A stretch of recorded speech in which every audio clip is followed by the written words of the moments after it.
जोहार, नमस्कार। आप देख रहे हैं टीवी 45 और मैं आपके साथ आरती सिंह।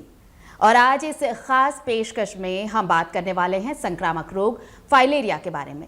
फाइलेरिया एक संक्रामक बीमारी है जिसे हम हाथी पांव के नाम से भी जानते हैं।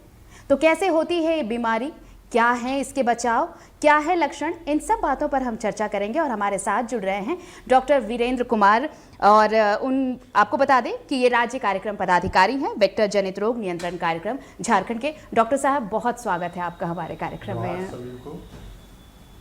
और देखिए, शुरुआत इसी से करते हैं कि हम संक्रामक रोग के बारे में बात कर रहे हैं। फाइलेरिया बहुत आम बीमारी है, लेकिन सबसे बड़ी बात यह है कि लोग समझ नहीं पाते कि ये फाइलेरिया है और इसे अगर तरह से कहें तो इग्नोर करते चले जाते हैं, जो बाद में बड़ा रूप ले लेता है। डॉक्टर साहब, क्या है ये फाइलेरिया और हम कैसे पहचाने कि फाइलेरिया हुआ है तो इसका इलाज अब होना चाहिए? फाइलेरिया एक परजीवी से होने वाला बीमारी है, संक्रामक बीमारी है, जो कुलेक्स के फीमेल मॉस्किटो के द्वारा काटने से फैलता है। जब संक्रमित मच्छर किसी स्वस्थ व्यक्ति को काटता है तो उसमें इसके परजीवी को उसके शरीर में प्रवेश करा देता है। कुछ दिनों के बाद उसके लिम्फ नोड्स और लिम्फेटिक सिस्टम प्रभावित होते हैं और वह व्यक्ति फाइलेरिया से पीड़ित हो जाता है। शुरुआती दौर में लक्षण सामान्य बुखार, दर्द, कभी कभी पेट दर्द के अलावा जो सामान्य लक्षण होते हैं, इसके कारण से लोग कभी डॉक्टर के पास सलाह लेने जाते हैं, कभी नहीं भी जाते हैं और सामान्य दर्द निवारक दवाओं से ये ठीक हो जाता है।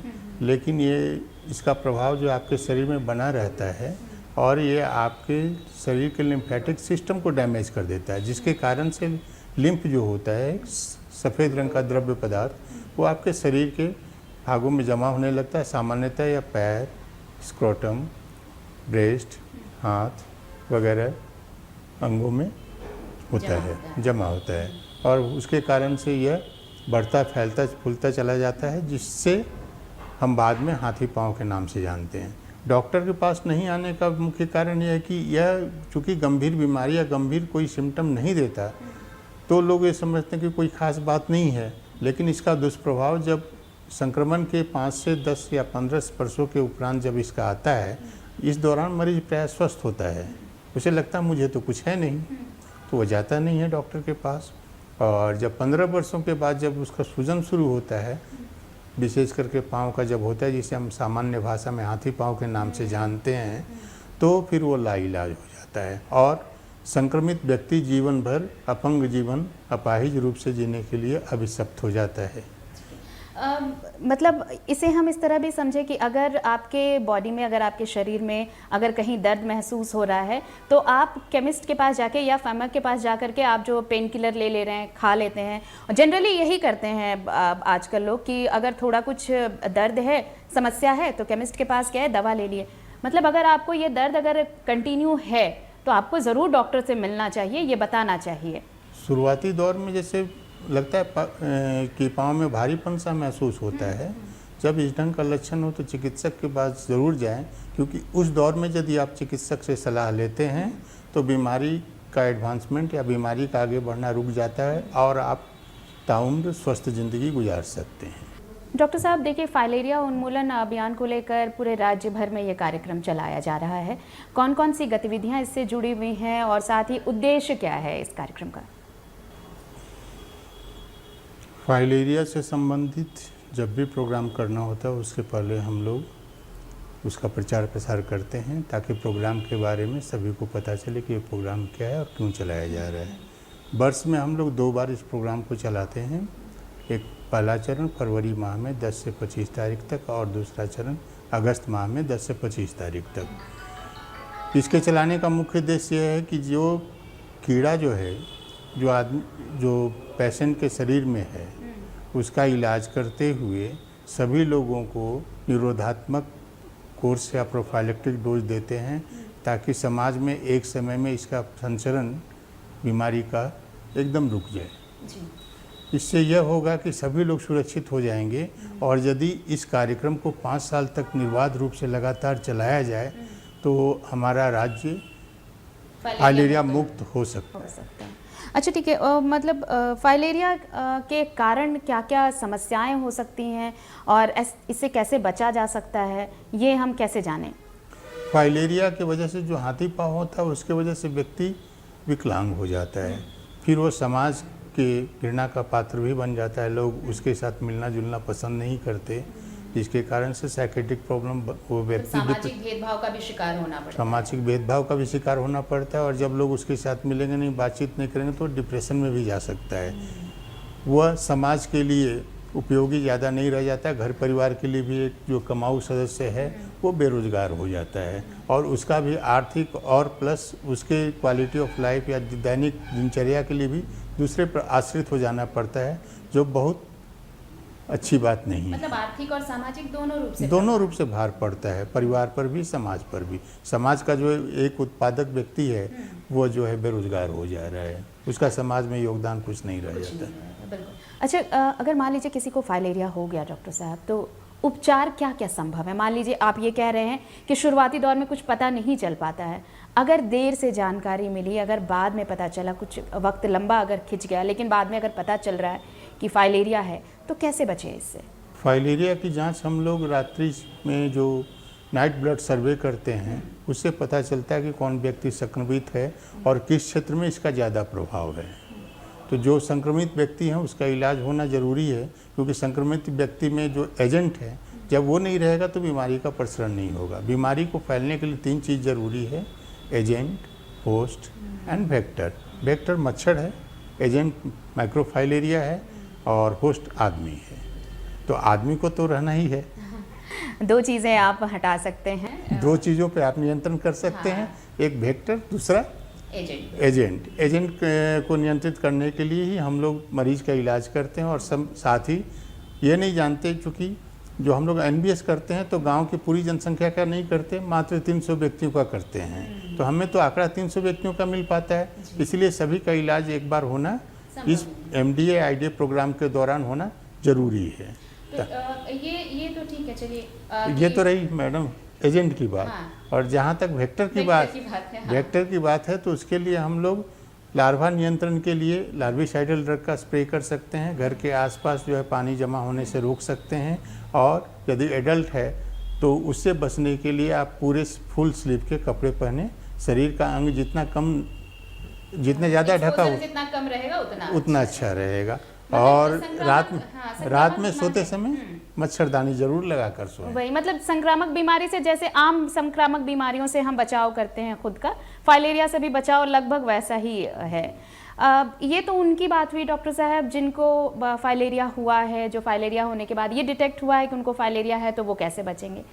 लेकिन क्या एक स्वस्थ व्यक्ति अगर फाइलेरिया से बचना चाहे तो क्या इसके लिए उसका भी पहले से कोई ट्रीटमेंट, जैसे डोज लेना कहा जाता है कि अगर आप फाइलेरिया ना हो इसके लिए अगर कुछ डोज है, कुछ दवाइयाँ हैं, लेना चाहे तो क्या ले सकते हैं, और अगर हाँ तो फिर क्या उसका कोई साइड इफेक्ट भी है? देखिए, ये जो IDMD कार्यक्रम है ये सभी व्यक्ति को इसलिए खिलाया जा रहा है वर्ष में एक बार, ताकि उनमें फाइलेरिया का संक्रमण जो है वर्ष भर ना हो पाए। क्योंकि जो पीड़ित व्यक्ति हैं उसका इलाज हम कर दे रहे हैं तो उसके शरीर में माइक्रोफाइलेरिया साल भर तक फिर नहीं रहते, इसलिए इस वर्ष में एक बार करते हैं। और इसका जो एडल्ट वर्म है वो 5 वर्ष तक ही लगभग माइक्रोफाइलेरिया बना सकता है। तो पूरे समाज को यदि 5 वर्ष के लिए कवर कर दें तो हम लोग मान सकते हैं कि वो क्षेत्र लगभग फाइलेरिया मुक्त हो जाएगा। और जहाँ तक और अलग से इलाज की बात है तो अलग से इलाज करने के लिए स्वस्थ व्यक्ति की ज़रूरत नहीं, सिर्फ प्रोफाइलेक्टिक डोज वो ले लें, इतना ही यथेष्ट है। लेकिन जो संक्रमित व्यक्ति है उसका पूरा इलाज होना चाहिए उसका इलाज। ठीक है, ये जो मास ड्रग एडमिनिस्ट्रेशन ये सब जो चल रहा है, इसमें कम्युनिटी कितनी उनकी भागीदारी कितनी अहम होती है, उनका रोल कितना अहम होता है? जो समुदाय अगर साथ में जुड़ रहा है इस एडमिनिस्ट्रेशन, इस अभियान से, इस कार्यक्रम से, तो वो कितना अहम रोल निभा पाता है? जागरूकता रहने पर मैडम हमें कम्युनिटी पार्टिसिपेशन काफ़ी अच्छा मिलता है।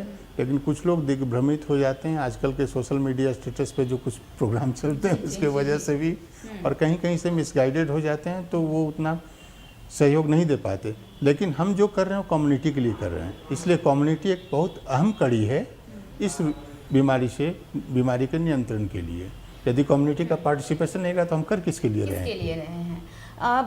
अच्छा, जब इस तरह के अभियान चलाए जाते हैं, ये मेरा व्यक्तिगत सवाल है डॉक्टर साहब से, मुझे ऐसा लगता है कि ये ज़रूर जानना चाहिए लोगों को, जब इस तरह के प्रोग्राम चलाए जाते हैं तो कुछ ऐसी समस्याएं भी आती हैं कि कुछ खास समुदाय या फिर कुछ खास वर्ग इसका लाभ ना लेना चाहे, एक डर भी रहता है कि नहीं, जैसे संक्रमित रोगों को लेकर अगर कुछ डोज मिल रहा है, दवाइयाँ मिल रही हैं, कुछ मेडिकेशंस अगर दिए जा रहे हैं, तो लोगों में एक डर सा रहता है कहीं कहीं। आप देखें, क्या फाइलेरिया को लेकर भी लोगों में कुछ भ्रम है? अगर इस तरह के कैंपेन चलाए जाते हैं तो लोग सिर्फ इसलिए नहीं पहुंचते हैं कि अगर हमने ये दवाएं ली, अगर हमने इस कैंप में हिस्सा लिया, अगर इसका हिस्सा बने तो इसका साइड इफेक्ट होगा आगे चलकर, ऐसा कुछ?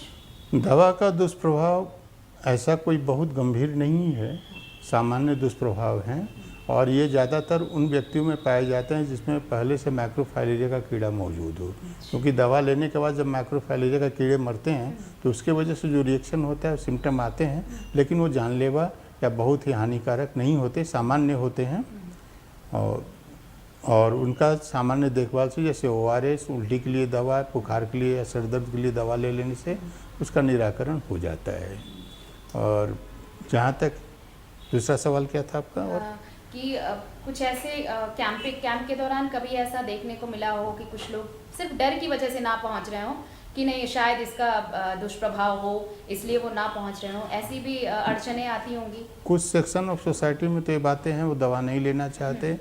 सामान्य उनका प्रश्न होता है कि मुझे तो बीमारी नहीं है तो मैं दवा क्यों लूँ, हाँ। मेरे आसपास में बीमारी नहीं तो मैं दवा क्यों लूँ। मैंने, कुछ लोग कहते हैं यह आनुवंशिक बीमारी है, मेरे परिवार में किसी को नहीं है तो मैं दवा क्यों लूँ।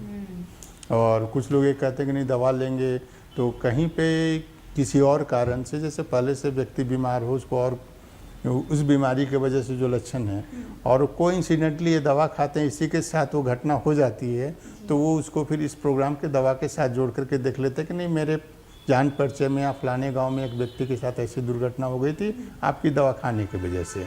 लेकिन जहाँ तक ये प्रश्न है कि अभी ये पूरा वेल टेस्टेड है, वर्ल्ड हेल्थ ऑर्गेनाइजेशन का भी इसमें योगदान रहता है और काफ़ी रिसर्च के बाद ये प्रोग्राम लागू किया गया है। मतलब इसका कोई दुष्प्रभाव नहीं है, अगर है तो बहुत माइनर है जिसे आप आराम से उससे निजात पा सकते हैं। तो अगर सरकार की तरफ से अगर इस तरह के अभियान चलाए जा रहे हैं तो ज़रूरत है कि हम इसमें अपनी सहभागिता अपनी निभाएं, और समुदाय अगर सहभागिता अगर अपनी दिखाएगा तो ही हम इसे जड़ से उखाड़ पाएंगे। प्रोग्राम सफल होगा, समाज भी सुरक्षित होगा, क्योंकि जो प्रोग्राम चल रहा है वो समाज की सुरक्षा के लिए चल रहा है और हमारा मुख्य उद्देश्य है समाज को सुरक्षित रखना, इस बीमारी से पूर्णतया मुक्त रखना। अच्छा डॉक्टर साहब, एक आखिरी सवाल है, फाइलेरिया को लेकर समाज को कुछ संदेश जो आपकी तरफ से व्यक्तिगत होगा कि हम जड़ से फाइलेरिया को मुक्त करना चाहते हैं? जड़ से फाइलेरिया को मुक्त करने हेतु कम्युनिटी पार्टिसिपेशन एक अहम कड़ी है। आपके मन में यदि कोई शंका है, उसका निराकरण किसी भी स्वास्थ्य उपकेंद्र पर जा कर के वहाँ पे कार्यरत चिकित्सक से कर सकते हैं, लेकिन शंका के साथ न जिएं, शंका निवारण करें और इस प्रोग्राम में अपना अहम योगदान दें। चलिए, बहुत बहुत शुक्रिया डॉक्टर साहब हमारे साथ जुड़ने के लिए। तो डॉक्टर वीरेंद्र कुमार सिंह जो ये बता रहे थे कि देखिए फाइलेरिया को, अगर फाइलेरिया को जड़ से हटाना है तो ये बहुत ज़रूरी है कि हमारी सहभागिता हो, और हम अगर सहभागिता अपनी दिखाएंगे, अगर कम्युनिटी पार्टिसिपेशन होगा, तभी हम फाइलेरिया को जड़ से हटा पाएंगे। बहुत बहुत शुक्रिया डॉक्टर साहब हमारे साथ जुड़ने के लिए। तो आप खास बातचीत सुन रहे थे, डॉक्टर वीरेंद्र कुमार सिंह से बता रहे थे फाइलेरिया के बारे में, इसके कारण और बचाव को लेकर। फिलहाल दीजिए इजाज़त, जोहार।